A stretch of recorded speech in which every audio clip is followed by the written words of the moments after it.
மதுமிதா சீரியல்ல வேற லெவல்ல எக்ஸ்ட்ரா நெறையா இருந்துச்சுன்னே சொல்லலாம். ஸ்டார்ட்டிங்லேருந்து எண்ட் வரைக்கும் மிஸ் பண்ணாம ஃபுல்லோடையும் கேளுங்க. வியூஸே வந்து சரியா போறதில்ல. பார்க்குற எல்லாரும் லைக் பண்ணிட்டு பார்த்தீங்கன்னா, எனக்கு கொஞ்சம் பேச வந்து மோட்டிவேட்டா இருக்கும்.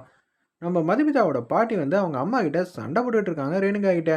"நம்மளோட பழக்கவழக்கம்லாம் நிறைவேத்த வேணாமா?" அப்படின்னு சொல்லி பேசும்போது, "சும்மா இரும்மா.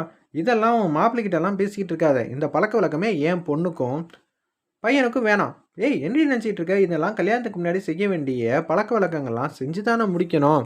நமக்குன்னு ஒரு கௌரவம் இருக்குல்ல. அந்த காலத்தில பின்பற்றுனது எல்லாத்தையும் நம்பளும் வந்து காலப்போக்குல வந்து மறக்க சொல்றியா? எல்லாத்தையும் நம்ம குழந்தைங்களுக்கு அவங்க கல்யாணத்தில எடுத்து சொன்னா தான், அடுத்த ஜெனரேஷனுக்கு அவங்க வந்து இது எல்லாத்தையும் வந்து சிறப்பா வந்து செய்வாங்க." அப்படின்னு சொல்லும்போது, "சும்மானு இரும்மா. ஆல்ரெடி அவ்ளோ கல்யாணத்தில ஏகப்பட்ட பிரச்சனைலாம் இருக்கு. இதில இதெல்லாம் வந்து மல்லு கட்டிட்டுலாம் இருக்க முடியாது." அப்படின்னு சொல்லி மூஞ்சிக்கு நேரா பேசுறாங்க அந்த இடத்துல. ரேணுகா கத்துற கத்து வந்து வெளியில இருக்கிற எல்லாருக்கும் கேட்டது. அவங்க ஹஸ்பண்ட் கிருஷ்ணன் வந்து யோசிக்கிறாங்க. இவங்க 2 பேரும் அம்மா, பொண்ணா? இல்ல மாமியார், மருமகளா? இப்படி சண்டை போட்டுட்டு இருக்காங்க. என்னதான் ஆச்சு பிரச்சனை அப்படின்னு சொல்றாங்க. இந்த கல்யாணத்துல நான் எதுவுமே வந்து நடத்தி வைக்கக்கூடாதாம். என்னோட ஆசை பாசங்கள் எதுவும் வந்து நிறைவேற்றக்கூடாதாம். அதனால நான் இங்கேருந்து போறேன். உங்க கல்யாணத்த நீங்களே வந்து சிறப்பா வந்து நடத்திக்கங்க. பேரங்கல்யாணத்த பார்க்கணும், பேத்தி கல்யாணத்த பார்க்கணும்னு சொல்லி தான் நான் ஆர்வமா இருந்தேன். ஆனா எனக்கு அந்த பாக்கியம் இல்லாம போயிடுச்சு. உங்க இஷ்டத்துக்கு எது வேணாலும் செய்யுங்க அப்படின்னு சொல்லும்போது, அம்மா கேட்கறதெல்லாம் மாப்பிள்ளை வீட்டுக்காரங்கள்ட்ட கண்டிஷனா போட முடியாதுல்ல. என்ன? எதுக்கு கண்டிஷன் போடுறீங்க? என்ன விஷயம்? அப்படின்னு சொல்லும்போது, பொண்ண பார்த்து அவங்க 4 கேள்வி கேட்குறாங்க. நம்ப குடும்பம் 4 பேரு. அதே மாரி அவங்க குடும்பத்தில 4 பேரு இருந்து, நம்ப மாப்பிள்ளைய பார்த்து 4 கேள்வி கேட்கணும். அவங்க பொண்ண பார்த்து 4 கேள்வி கேட்கணும். இதெல்லாம் முன்னாடியே பேசிக்கிட்டா, எந்த பிரச்சனையும் வராதுல்ல. அதனால தான் முன்கூட்டியே வந்து பேசி தெரிஞ்சுக்கிறது எல்லாமே நல்லது. பார்த்தீங்களா? வில்லங்க வேற எங்கேயும் இல்ல. எங்க அம்மா ரூபத்தில தான் இருக்கு. சரிடி, அப்பன்னா உங்க கல்யாணத்த நீங்களே வந்து ஆசைப்படி நடத்திக்கங்க. என்னலாம் இங்கலாம் கூப்பிடாதீங்க. நான்லாம் சத்தியமா வந்து வரமாட்டேன். நீங்க மாட்டும் எப்படி இருந்தாலும் போய்க்கங்க அப்படின்னு சொல்லும்போது, மதுமிதா வந்து கேட்குறாங்க. என்ன பாட்டி, நீங்க தான் மிகப்பெரிய ஆளு நம்ம குடும்பத்தில. நீங்க ஆசீர்வாதம் பண்ணாம என் கல்யாணம் நல்லபடியா நடக்குமா? அப்படின்னு சொல்லி கேட்டோன்னே, பட்டத்தின் உச்சம் ஏறுறாங்க அந்த இடத்துல பாட்டி. நீ சொல்றதெல்லாம் வாஸ்தவம் தான். நான் தான் பெரிய மனுஷி. ஆனா அது உனக்கு தெரியுது. உன் அம்மாவுக்கு தெரியலையே! ஏம்மா இப்படி போட்டு பாடாப்படுத்துற? சரி கௌதம்ட்ட நான் ஒரு வாட்டி கேட்டு பார்க்குறேன்னு சொல்லிட்டு, அப்படியே யோசிச்சுட்டு இருக்கிறப்ப, இங்க அகிலாண்டேஸ்வரி பாட்டி வந்து டான்ஸும் அப்படியே வந்து சிரிச்ச முகமா எல்லார்ட்டயும் பேசிக்கிட்டே இருக்காங்க. வேற லெவல்ல டான்ஸ் ஆடிட்டு இருக்காங்க. ஒரு பக்கம் என்னம்மா சத்தம்ங்கிற மாரி சகுந்தலாட்ட கேட்கும்போதே, "அது என்ன ஏதுன்னு உன் பாட்டிக்கிட்டயே கேளுப்பா. நான்லாம் கேட்க முடியுமா என் அத்தைக்கிட்ட?" அப்படின்னு சொல்லிட்டு அவங்க மட்டும் ரூம்குள்ள வந்து போறாங்க. என்ன ஆச்சுங்கிற மாரி கேட்டோன்னே, "கல்யாண வீடுப்பா. பாட்டு, டான்ஸு, நடனம் சூப்பரா இருக்கணும் இதெல்லாம். ஒரு ஃபங்ஷனையும் வந்து மிஸ் பண்ணக்கூடாது." அப்படின்னு சொல்லும்போது, மதுமிதா வந்து கௌதம் கிட்ட ஃபோன் அடிச்சு எல்லா விவரமும் சொல்லி முடிச்சிடுறாங்க. "அவசியம் இது பண்ணி தான் ஆகணுமா இந்த சடங்கெல்லாம். பிரச்சனையாயிட போகுது. இதத்தான் எங்க அம்மாவும் சொன்னாங்க. ஆனா என்ன பண்றது? பண்ணி தான் ஆகணும்னு." அவங்க பாட்டி இல்ல. அதனால அவங்க ஆசைப்படுறாங்க. "நீங்க கேளுங்களேன். நான் லைன்லயே இருக்கேன்." அப்படின்னு சொல்லும்போது, இது மாரி பெர்மிஷன் வந்து கேட்குறாங்க.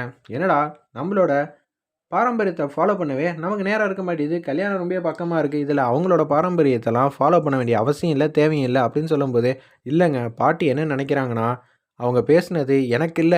எங்க அம்மா 10 அடி தூரம் தள்ளி நிக்கிறாங்க. அவங்களுக்கே கேட்டுருச்சு. என்ன பண்றது? சாரிங்க. உங்களையும் நான் தர்ம சங்கடம் படுத்துனேன். மன்னிச்சிடுங்கன்னு" சொல்லிட்டு மதுமிதா வந்து ஃபோன வச்சுட்டு, அப்படியே அவங்க பாட்டிக்கிட்ட சொல்றாங்க. "முடியாதாம். அதான் எனக்கே கேட்டுச்சே. அவங்களோட பாரம்பரியத்த மட்டும் தான் ஃபாலோ பண்ணுவாங்களா? எதனால அவங்க அப்படி பேசுறாங்க? மாப்பிள்ளை வீடுனா அப்பனா ஜீவாவும் தான் இந்த வீட்டோட மாப்பிள்ளை. கல்யாணம் பண்ண போறோம். அப்படி இருக்கும்போது அவங்க வீட்டு பொண்ண தானே எடுக்க போறோம். மாப்பிள்ளை முறுக்க காட்டுவோமா?" அப்படின்னு சொல்லி இவங்க வந்து கத்துறாங்க அந்த இடத்துல. "அம்மா, இந்த கல்யாணம் நடக்கணும்னு நெனச்சு நீ மல்லு கட்டுறியா? இல்ல நடக்கவே கூடாதுன்னு நெனச்சு மல்லு கட்டுறியா? புரியல." "ஏய் நடக்கணும்டி. ஆனா கண்டிப்பா நான் நெனச்சது எல்லாமே வந்து நடக்கணும். அதுக்காக தான் நான் ஆசைப்பட்டுட்டு இருக்கேன். குழந்தைங்களோட கல்யாணத்த அடுத்த தலைமுறை இப்படி தான் நடத்தணுங்கிற ஒரு முன் உதாரணமா தான் அவங்க கல்யாணத்த வந்து நடத்தி வைக்கணும். சரியா? நீங்க ஃபாலோ பண்ணணும்ல." அப்படின்னு சொல்லும்போது, பாட்டி எனக்கு ஒண்ணும் புரியலங்கிற மாரி தான் எல்லாரும் யோசிச்சுட்டு இருக்காங்க. இந்த கல்யாணம் நல்ல விதமா நடக்கணும்னா, நான் கண்டிப்பா அந்த சடங்க நடத்தி தான் தீருவேங்கிற மாரி தான் பிங்கி பாட்டி வந்து கோவத்தின் உச்சத்தில இருக்காங்க. இந்த சடங்கு மட்டும் அவங்க ஒத்துக்கலனா, கண்டிப்பா நான் மாட்டுக்கும் வெளியில வந்து போறேன். எனக்கு இந்த வீட்ல இருக்கணும்னு அவசியம் இல்ல, தேவையும் இல்ல. உங்களையே மதிக்காத வீட்ல நீங்க எதுக்கு சம்மந்தம் பண்றீங்க? சரிம்மா, உன் கூட சண்டை போடுற மாரி நான் அவங்க கூடயும் சண்டை போட்டுக்கிட்டு, என் பொண்ண பார்த்துக்கிட்டு நான் அப்படியே உட்காந்துக்கிட்டே இருக்கேன் காலப்போக்குல அப்படின்னு சொல்லிட்டு, ரேணுகா மட்டும் கோச்சிட்டு போறாங்க. சந்தோஷ் வீட்டுக்கு வந்து வராங்க. நம்ம கௌதம் அல்டிமேட்டா இருந்துச்சுன்னே சொல்லலாம். ரொம்பவே வருத்தப்படுறாங்க. "என்னடா ஆச்சு? ஏன் வருத்தப்படுற? எனக்கு ஒண்ணுமே புரியலையே." அப்படின்னு சொல்லும்போது, "டேய் மதுமிதா ரொம்பவே பாவம்டா. பாத்தியா? என்ன சொல்றான்னு அப்புறம் நான் கேட்டியா? எனக்கும் புரியுது. மதுமிதா பாவமா? Okay, okay. மனைவி மேல முன்கூட்டியே பாசம் வந்துருச்சா? நீ வேற. சடங்கு நடத்தணும்னு அவங்க ஆசைப்படுறாங்க.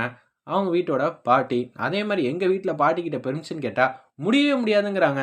ஏய் எப்புட்றா கல்யாணத்துல அவங்கவங்க பாரம்பரியத்தையும் கடைப்பிடிக்கணும். கல்யாணம்னு வந்தா ஏ டூ இசட் பிரச்சனை, சண்டை, திருப்பி நிக்கும், திருப்பியும் பிரச்சனை வரும். அப்புறம் நல்ல விதமா சிரிச்சு பேசுவாங்க. இது எல்லாம் நடக்கிற விஷயம் தானே. இதுல என்ன இருக்கு? ஏன்னா 2 குடும்பமும் வந்து புதுசா வந்து சேரப்போற நாள் ஒத்துமையா அப்படி இருக்கும்போது, இது மாரி சண்டை சச்சரவும் வரதானே செய்யும். ஆல்ரெடி பேசிக்கிட்டு இருக்கிற ஃபேமிலிலயே வந்து சண்டை வருது. இதெல்லாம் வந்து சகஜமான விஷயம் தானே. ஆனா அவங்க ஆசைய வந்து நிராசையா ஆக்கிராத. அவங்க மனசும் வருத்தப்படும்ல. சரி, எங்க பாட்டிக்கிட்ட வந்து கேட்குறேன்னு சொல்லிட்டு குடுகுடுன்னு போறாங்க. ஒரு பால் கொழுக்கட்டைய எடுத்துட்டு போறாங்க. "இந்தாங்க பாட்டி பால் கொழுக்கட்டை. நீங்க சாப்பிடுங்க. மாயாக்கு நம்ம ஆசைப்படி கல்யாணம் பண்ணி வைக்கணும்னு பார்க்குறோம். நீங்க டான்ஸ் அது இதுன்னு சூப்பரா வந்து வீட்டையும் வந்து கலர்ஃபுல்லா ஆக்கிக்கிட்டு இருக்கீங்க. இது எல்லாம் எங்களுக்கு புதுசா இருக்கு. ஆனா, அவங்களும் மதுமிதாவ கல்யாணம் பண்ணி குடுக்கணும்னு ஆசைப்படுறாங்க. அவங்களோட ஆசையும் நம்ம கேட்குறோமா இல்லையா?" அப்படின்னு சொல்லும்போது, "நீ சொல்றதெல்லாம் புரியுதுடா. ஆனா என்ன பண்றது? என் மனசுக்கு வந்து கேட்கவே இல்ல." "சரி பாட்டி, நான் அவங்கள்ட்ட சொல்லிர்றேன். இருந்தாலும் அவங்க பாவம்னு நெனைக்கிறேன். மத்தபடி ஒண்ணும் இல்ல." "ஏய்! இப்பயே வந்து பொண்டாட்டி பக்கம் தாவ ஆரம்பிச்சுட்டியா?" அப்படின்னு சொல்லி கேட்டோனே, "நான் ஒண்ணும் அந்த பக்கம்லாம் தாவல பாட்டி. நான் வந்து அவங்களோட ஆசைக்கும் மதிப்பு குடுக்குறேன். ஏன்னா, எங்க பாட்டி வந்து என்ன சொல்லி என்ன வளர்த்தாங்க? எல்லாரோட பேச்சையும் முழுசா வந்து கேளு. அவங்களோட ஆசைய வந்து நிறைவேத்தணும். ஏன்னா, வாழ்க்கைங்கிறது ஒரு வாட்டி தான். எல்லாரையும் சந்தோஷமா வந்து பார்த்துக்கணும்னு தான் நீங்க வந்து சொன்னீங்க. அத தான் ஃபாலோ பண்ணிக்கிட்டு இருந்தேன்." அப்படின்னு சொல்லும்போது, பேரெதிர்ச்சியா பாட்டமா ஆயிட்டாங்க அந்த இடத்துல. "ஏன்டா இது சத்திய சோதனையா இருக்கேங்கிற" மாரி தான் யோசிக்கிறாங்க.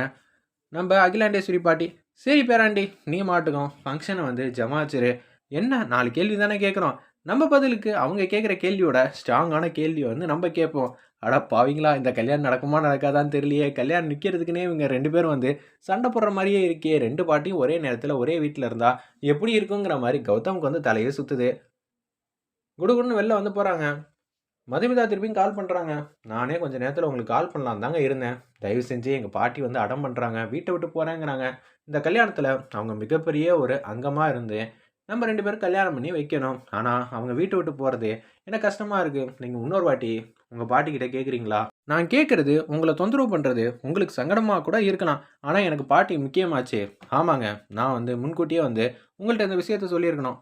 எங்க பாட்டிக்கிட்ட ஆல்ரெடி கேட்டுட்டேன். அவங்க வந்து சம்மதம் சொல்ட்டாங்க. இத நான் எங்க பாட்டிக்கிட்ட சொல்லலாமா?" அப்படின்னு சொல்லி கேட்கும்போது, "தாராளமா சொல்லலாம். நான் சம்மதம் வாங்கிட்டேன். அதெல்லாம் ஒரு டெக்னிக்கு. அப்புறமேட்டு நான் சொல்லிர்றேன். என் பாட்டி எப்படி சமாதானப்படுத்தணும்னு." உடனே குடுகுடுன்னு போறாங்க. ஃபோன கட் பண்ணல.